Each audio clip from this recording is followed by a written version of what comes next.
Assalamualaikum warahmatullahi wabarakatuh. Selamat siang. Terima kasih atas kesempatan yang diberikan kepada saya. Saya Dian Purnamawati, perawat stroke unit Rumah Sakit Premier Jatinegara.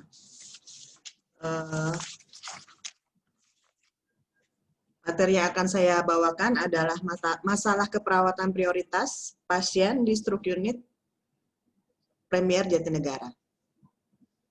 Sebelum kita memasuki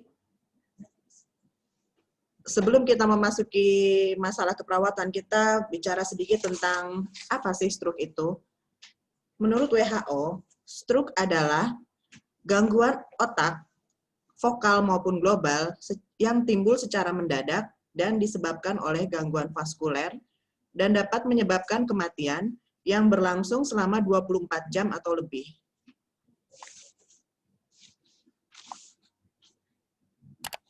Slide berikutnya. Jenis stroke sendiri terbagi menjadi dua, yaitu stroke iskemik dan stroke hemoragik. Stroke iskemik sendiri adalah stroke yang disebabkan oleh stroke iskemik adalah stroke yang disebabkan oleh sumbatan pembuluh darah, sedangkan stroke hemoragik adalah stroke yang disebabkan karena pecahnya pembuluh darah.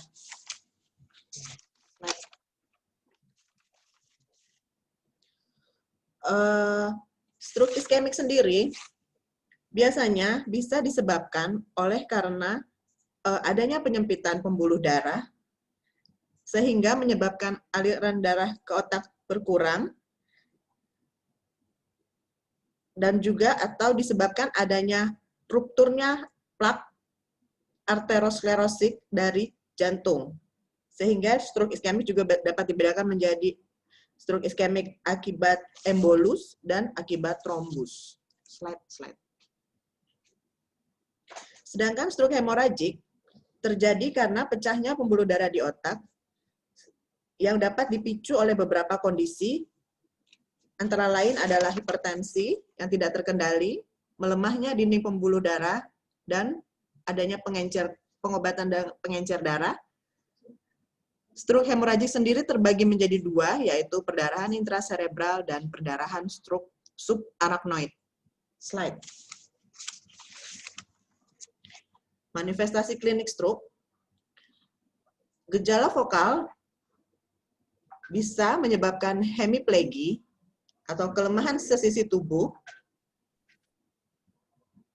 Hemiplegi itu kelumpuhan sesisi tubuh. Hemiparesis itu kelemahan sesisi tubuh, hemianestesi itu rasa kesemutan atau baal pada sesisi tubuh, hemianopsia itu perubahan lapang pandang pada mata, diplopia itu matanya yang menjadi penglihatannya ganda, dysarthria dan afasia adalah gangguan bicara, ataksia, vertigo dan nystagmus adalah gangguan vertigo itu gangguan keseimbangan dan nystagmus juga gangguan otot mata yang involunter. Di sini dapat kita ketahui perbedaan antara stroke hemoragik dan iskemik dari onsetnya. Onsetnya tuh sama-sama mendadak. Hemoragik biasanya onsetnya saat sedang aktif, iskemik pada saat sedang istirahat. Terus biasanya kalau hemoragik tanpa ada gejala yang khas, sedangkan iskemik biasanya ada kadang kesemutan dulu, baal dulu. Untuk nyeri kepala pada hemoragik sangat sering terjadi nyeri kepala hebat. Iskemik kadang-kadang disertai nyeri kepala tapi tidak terlalu hebat. Kejang pada hemoragik disertai kejang. Iskemik tidak.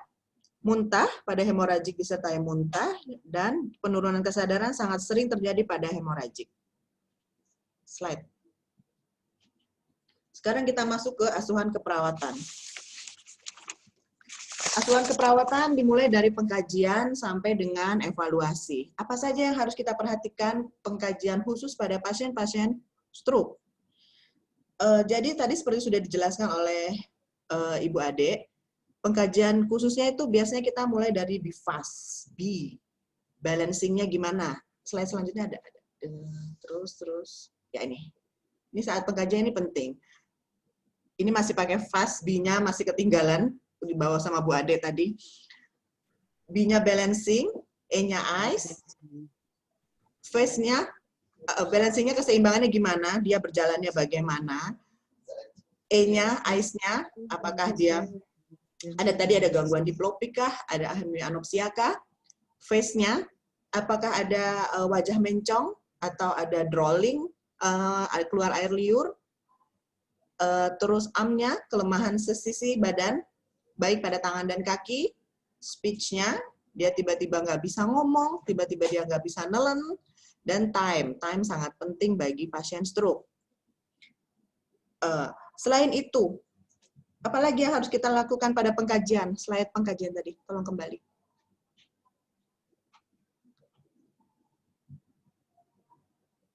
Ya. Pengkajian. Pengkajian ini sangat penting banget. Apa yang harus kita kaji? Fungsi-fungsi intelektual. Apakah pasien ada gangguan orientasi? Orientasi pada tempat, waktu, dan orang. Apakah ada pasien perubahan daya pikir? Perubahan status emosi, persepsinya bagaimana selain kemampuan tadi ya motorik, bahasa, dan yang paling penting adalah GCS. Kita sebagai perawat harus di luar kepala GCS. Next slide. Nah, ini ya. Ini juga pada pengkajian tadi. Identitas kita sama aja, semua pengkajian mulai dari identitas nama, agama, usia, jenis kelamin, pekerjaan itu udah biasa untuk semua penyakit sama. Keluhan utama tadi, BIFAS yang pasti, terus juga selain itu ada perubahan saraf-saraf kranial, apakah ada tiba-tiba dia tadi ya lemah, berapa lama dia sudah mengalami lemah, terus bagaimana gambaran apakah dia ada jatuh juga sebelumnya, terus itu di keluhan utama. Di riwayat penyakit, kita kaji apakah dia punya riwayat penyakit penyerta seperti hipertensi, atau ada diabetes, atau ada dislipidemi.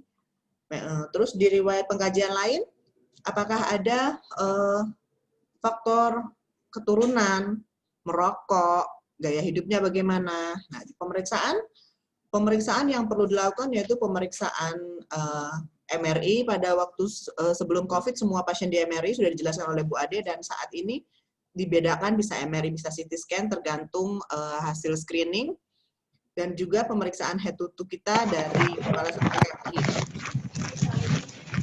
Selain itu juga fungsi-fungsi saraf kranial. Next.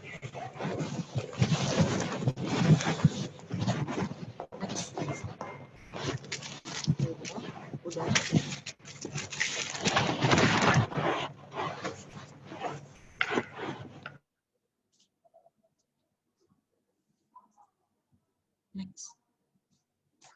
Next lagi. Ya. Diagnosa prioritas yang ada pada pasien-pasien stroke itu sebenarnya ada banyak. Cuma yang prioritas yang paling sering terjadi itu resiko perfusi jaringan serebral, gangguan mobilitas fisik, gangguan komunikasi verbal, gangguan menelan, dan gangguan eliminasi. Ini kita adaptasi dari buku SIKI, SLKI, dan SDKI yang terbaru, yang versi 2018, keluaran PPNI. Cuma hari ini akan kita bahas hanya dua, yaitu resiko perfusi jaringan serebral dan gangguan mobilitas fisik. Next. Ini. Untuk diagnosa yang pertama, standar diagnosa resiko perfusi jaringan serebral, itu ada di buku diagnosa nomor D0017. Faktor resikonya adalah hipertensi atau aneurisma. Adanya aneurisma itu ada pembuluh darah yang bengkak-bengkak, stenosis karotis, atau fibrilasi atrium, atau embolisme atau cedera kepala. Itu hal-hal yang menjadi faktor resiko terjadinya diagnosa resiko jaringan serebral, resiko perfusi jaringan serebral. Ini tanda dan gejala mayornya, nyeri, data subjektifnya mengatakan nyeri, data objektifnya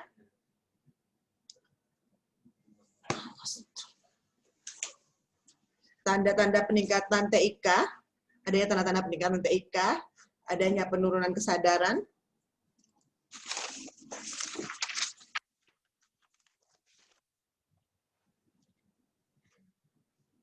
untuk dana dan gejala minornya, pasien mengatakan nyeri bila berubah posisi, objektifnya ada perubahan tanda vital, ada penurunan GCS, dan ada perubahan pupil.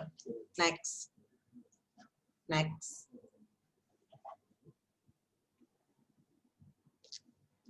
Untuk standar luaran keperawatannya, luarannya adalah perfusi cerebral.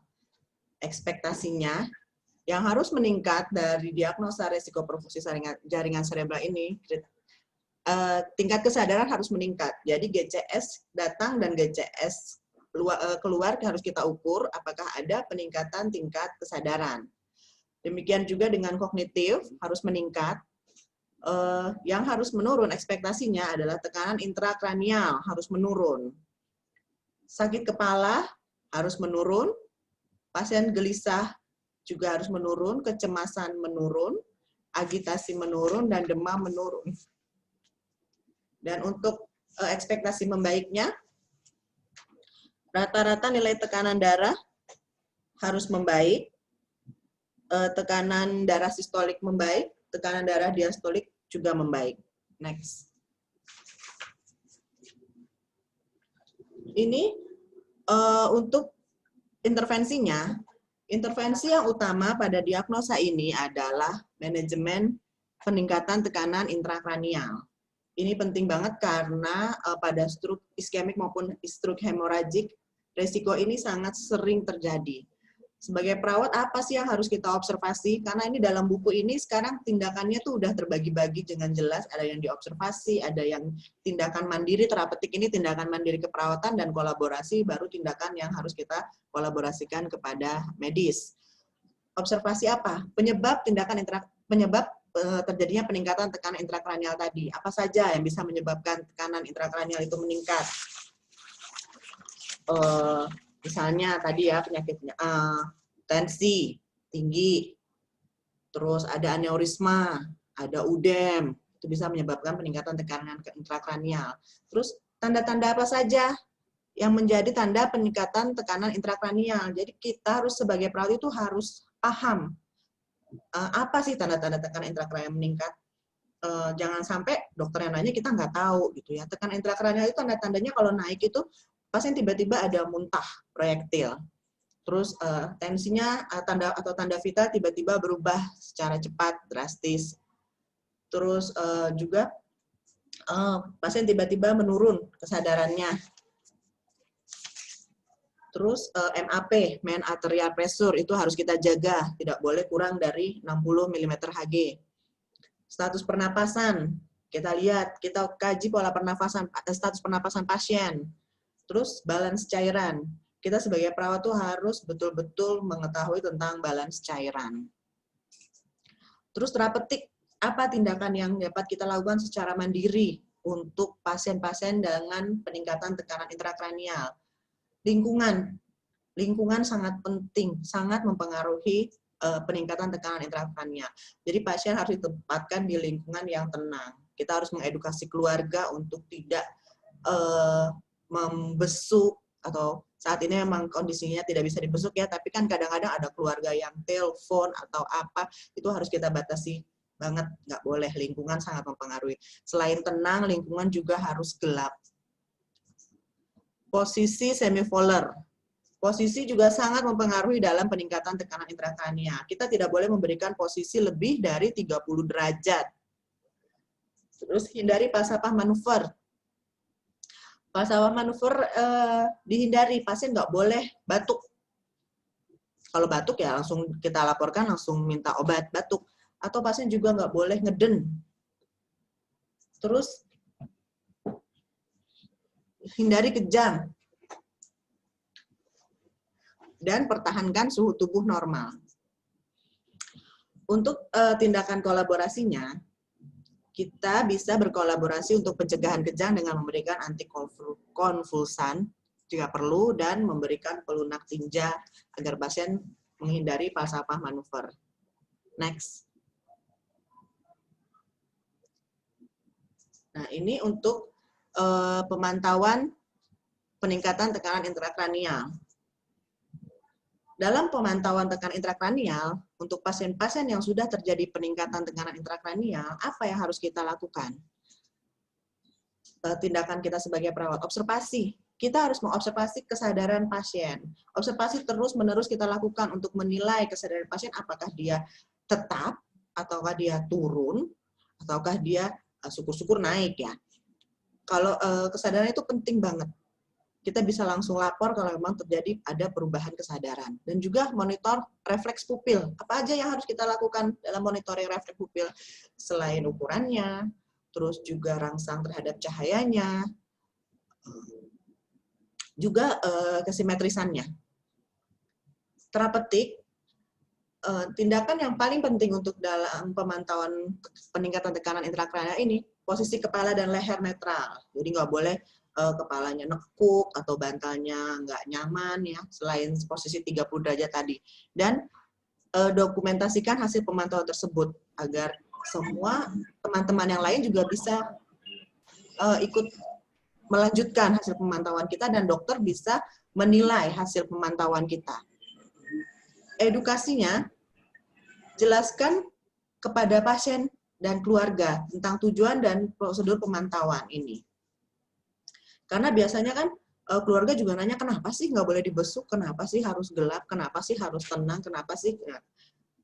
Itu harus dijelaskan agar keluarga juga bisa bekerja sama dengan kita untuk meningkatkan kesadaran pasien untuk menurunkan tekanan intrakranial ini, sehingga nggak ada komplain gitu. Terus selain itu, edukasi yang dapat dilakukan adalah menginformasikan hasil pemantauan jika memang diperlukan. Slide. Nah, ini diagnosa prioritas yang kedua adalah gangguan mobilitas fisik. Itu ada di nomor D0055 di buku SDKI.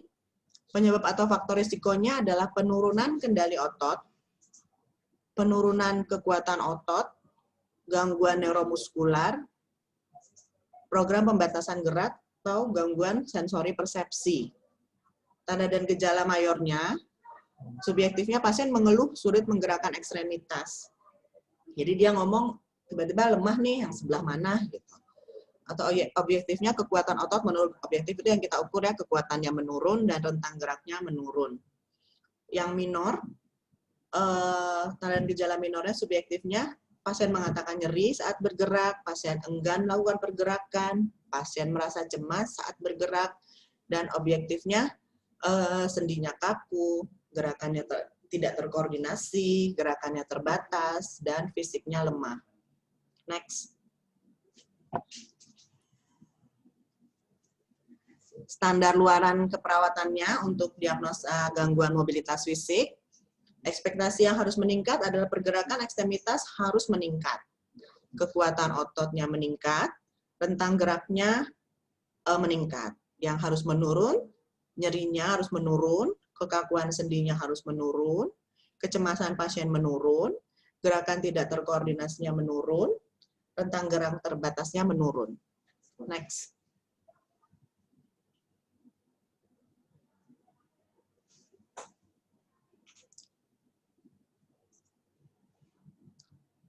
Nah, ini intervensinya untuk dukungan ambulasi dan dukungan mobilisasi pada gangguan mobilisasi fisik.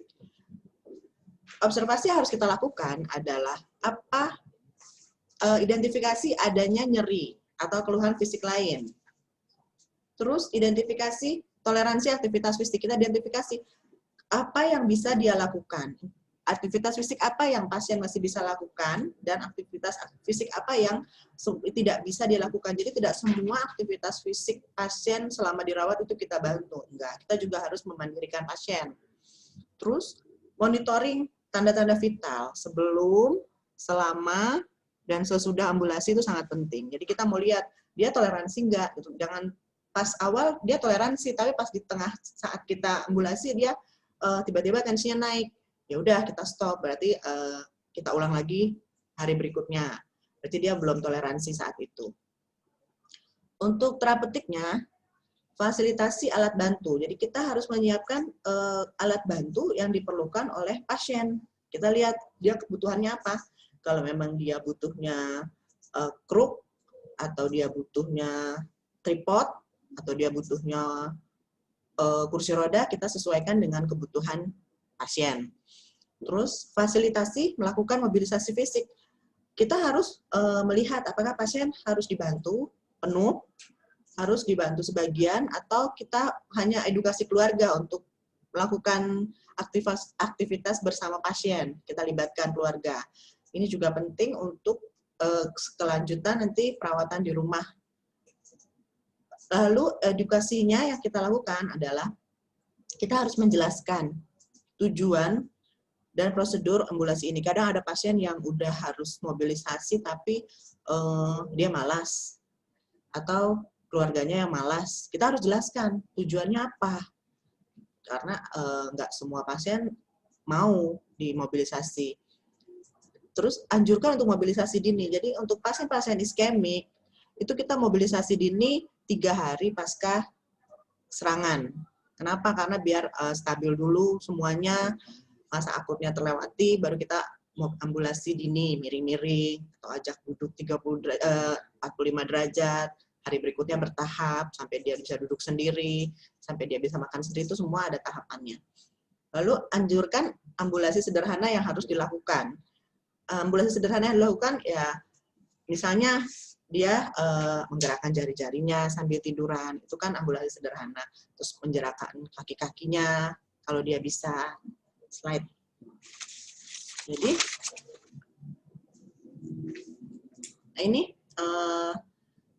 ini kasus aja nih ya. Jadi untuk pasien di stroke unit, saya mau membedakan kasusnya. Jadi ada pasien sama-sama masuk dengan stroke iskemik, sama-sama dia onsetnya, sama-sama dia dilakukan pemberian trombolitik, tapi dia kondisinya klinisnya berbeda. Pasien satu klinisnya ada parese, kesadarannya belum membaik, terus juga masih total care. Sedangkan pasien 2 setelah diberikan terapi membaik, tapi gangguan kognisi. Nah, bagaimana kita melakukan perawatan pada kedua pasien ini?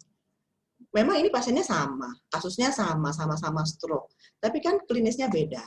Sebagai perawat kita harus memiliki critical thinking yang tinggi. Karena pada pasien ini harus dirawat dengan cara yang berbeda. Pada pasien yang memiliki penurunan kesadaran, itu kita harus sangat memperhatikan apa kebutuhan dia. Pada gangguan perfusi misalnya, diagnosa yang utama gangguan perfusi. Dia mengalami gangguan perfusi sehingga terjadi penurunan kesadaran. Apa yang harus kita lakukan pada pasien-pasien ini? Kita harus melakukan pencegahan dekubitus. Bagaimana caranya kita melakukan pencegahan dekubitus? Dengan memobilisasi pasien. Ini diagnosa itu sangat berkaitan ya, antara perfusi, mobilisasi, dan yang lainnya sangat berkaitan. Jadi mencegah dekubitus itu hal yang utama. Di stroke unit kami, ada standar kami harus zero dekubitus, dan itu selalu tercapai. Bagaimana cara kami mencapai itu? Kita harus memiringkan pasien, memobilisasi pasien, memiringkan 2 jam ke kanan, 2 jam ke kiri, lalu kita bisa posisinya supine. Itu sangat penting, itu sudah kita lakukan secara konsisten. Bagaimana kalau pasiennya besar, berat? Nah, kita punya trik khusus agar petugasnya aman dan pasiennya nyaman. Karena biasanya pasien-pasien dengan penurunan kesadaran itu terjadi kekakuan sendi bahu, sehingga kalau ditarik dia sakit, walaupun dia nggak bisa ngomong, itu pasti sakit gitu ya. Jadi kita memakai alat namanya slide seat, ada di gambar berikutnya. Tolong gambarnya. Nah ini cara kita memiringkan pasien. Itu yang biru-biru itu alatnya. Itu selembar kain tipis tapi kuat, keras, kuat, licin, itu kita gunakan untuk memobilisasi pasien. Dia miring atau kita angkat ke atas, itu aman buat kita. Kita harus bekerja secara aman dan nyaman untuk pasien. slide kembali. Dan ini adalah bantal khusus yang digunakan untuk memiringkan pasien. Bantal ini berbentuk segitiga, memang disediakan oleh rumah sakit kami, untuk membuat pasien merasa nyaman saat dimiringkan dan dia tidak kembali terlentang. Itu tujuannya juga untuk pencegahan dekubitus. Kembali ke slide yang tadi, kasus. Selain kita menggunakan alat bantu 2 tadi dalam pencegahan dekubitus, kita juga harus memberikan lotion ke daerah-daerah yang tertekan. Terus juga kita harus memberikan massage pada area-area yang tertekan. Itu bedanya pasien satu. Pasien satu karena dia kesadarannya tidak baik, kita harus melakukan pencegahan dekubitus. Sementara pasien yang kedua, karena dia bisa mobilisasi, itu tidak kita lakukan. Itu bedanya. Terus selain itu, pada pasien dengan tirah baring, yang harus kita lakukan juga adalah pencegahan pneumonia. Bagaimana cara kita melakukan pencegahan pneumonia sebagai perawat? Kita harus mencegah pasien tersebut dalam satu posisi yang sama, tadi ya miring-miring. Karena pasien dengan posisi yang tetap akan membuat slem numpuk di situ dan jadi bisa menyebabkan pneumonia. Terus juga bagaimana cara kita melakukan pencegahan ISK, karena akan terjadi resiko ISK di situ pada pasien-pasien yang tidak sadar, pasien terpasang alat-alat invasif, terutama kateter, itu akan menjadi port di entry bagi kuman. Bagaimana cara pencegahan ISK-nya?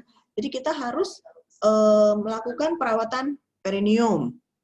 Terus kita juga harus merawat kateter tadi, perawatan kateter harus kita lakukan. Dan sedapat mungkin, kalau sudah kondisinya membaik, segera lepas kateter. Pada pasien yang kedua tidak kita lakukan pencegahan ISK, karena memang pasien bisa BAK spontan. Nah, itu bedanya. Terus yang ketiga, kita lakukan pencegahan konstipasi. Kenapa pencegahan konstipasi itu penting? Itu karena tadi, bila pasien mengedan, melakukan falsafah manuver, dia akan menjadi resiko peningkatan tekanan intrakranial. Pencegahan konstipasi itu penting, karena pada pasien-pasien tirah baring sering sekali terjadi konstipasi pasien. Kita berikan pencahar, kita lakukan massage pada bagian abdomen, itu penting. Dan perawatan pada pasien yang kedua, pasien yang bisa mobilisasi dengan kasus yang sama, itu juga harus kita perhatikan apa? Apa yang harus kita perhatikan pada pasien-pasien yang sadar, tapi dia masih harus kita awasi. Pasien yang sadar, yang bisa mobilisasi, itu sangat beresiko tinggi untuk terjadinya jatuh.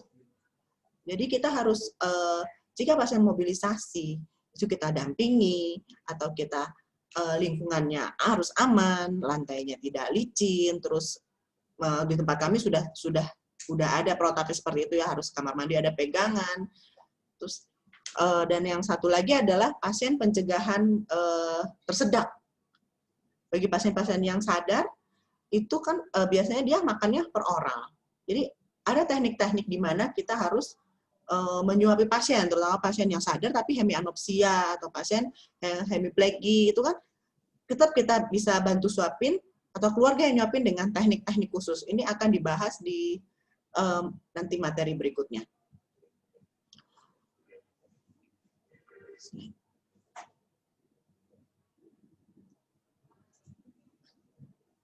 Ya.